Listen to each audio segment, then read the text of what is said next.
عدد كبير من المصورين حوالين العالم بياخدوا ملايين الصور كل يوم، بس اكيد مش كل الصور زي بعضها. في دايما صور احسن، ادق، اجمل، صور بتبقى غلاف مجله وبتتباع بفلوس كتير، وصور ما بيبقاش ليها قيمه. لو ركزنا شويه هنلاقي اللي بيفرق الصوره الافضل عن غيرها هي الجوده، وفي التصوير الجوده في التفاصيل. علشان كده هنتكلم النهارده عن 6 تفاصيل مهمه مرتبطه بالعدسات وبتفرق جدا في جوده الصوره. الشاربنس او الحده هي وضوح التفاصيل في الصوره.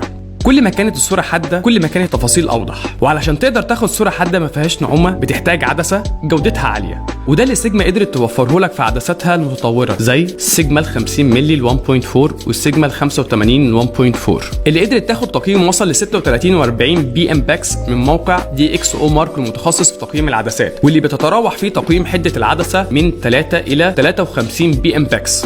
ترانسميشن، العدسه هي اللي بتنقل الضوء من مصدره للكاميرا، وكميه الضوء اللي بيدخل الكاميرا بيفرق جدا في وضوح الصوره. المشكله بقى ان مش كل الضوء اللي بيدخل العدسه بيوصل للكاميرا، لان جزء كبير منه بيضيع في الانعكاسات وطبقات الازاز اللي موجوده في العدسه.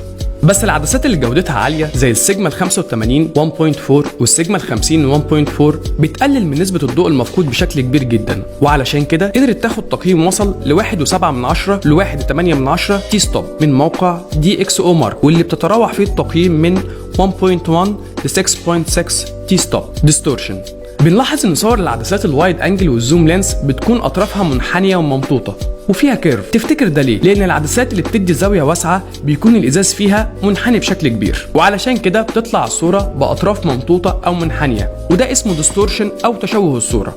وقدرت شركه سيجما باستخدام تكنولوجيا متطوره انها تحل المشكله دي. ففي تقييم دي اكس او مارك لتشويه الصور واللي بتتراوح ما بين 0 ل 2.6، وصلت عدسه السيجما ال 50 مللي ال 1.4 ل 0.1 ديستورشن، وعدسه السيجما ال 85 مللي ال 1.4 ل 0 ديستورشن.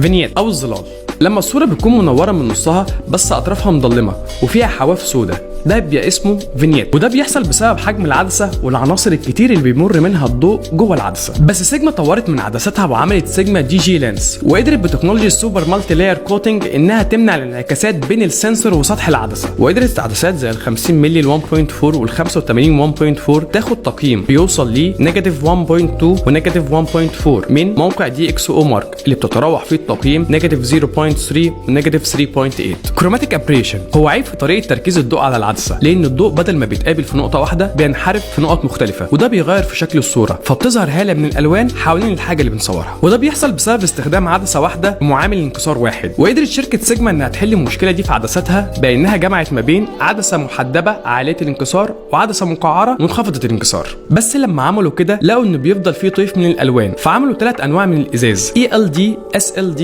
FLD، وبكده قدروا يطلعوا عدسات بتدي صور مفيش فيها اي انحراف لوني، زي العدسه السيجما 14-24 2.8 والعدسه السيجما ال 85 1.4 اللي نسبه تصحيح الانحراف اللوني فيها عاليه جدا. وقدرت العدسات دي تاخد تقييم وصل ل 2 و10 من موقع دي اكس او مارك، اللي بتتراوح تقييم الانحرافات اللونيه فيه من 1 الى 30. فلير وجوستنج، الظلال والتوهج بيظهر في الصوره لما بيكون الضوء ساطع او متكرر، والعدسه بتلعب دور كبير في اننا نتجنب ظهورهم، لان كل ما قل البعد البؤري كل ما خلى مصدر الضوء بيبان اصغر وقلل الظلال والتوهج. وكمان الطلاءات المضاده للانعكاسات انتي ريفلكتيف كوتنج بتساعد في تقليلهم. ومن احسن عدسات سيجما اللي عالجت مشكله الظلال والتوهج العدسه 16 مللي ال 1.4 والعدسه ال 14-24 2.8. بعد ما عرفنا قد ايه العدسه بتفرق في تفاصيل كتير بتتحكم في جوده الصوره، فالاكيد ان العدسه اكتر من مجرد حته ازاز، والاستثمار فيها هو استثمار في جوده شغلك.